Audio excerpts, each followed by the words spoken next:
there's a cup of tea upstairs here for our pakeke and our kuya. Those who used to come in here in the 80s, it's only cups of tea.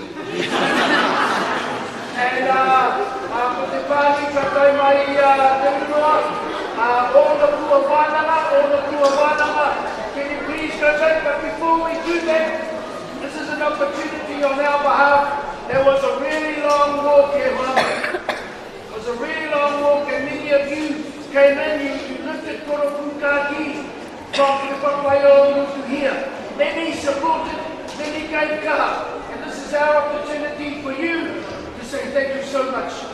Thank you so much on our behalf. You did it for yourselves, tikatau, but for us, we just want you to know that it was so appreciated.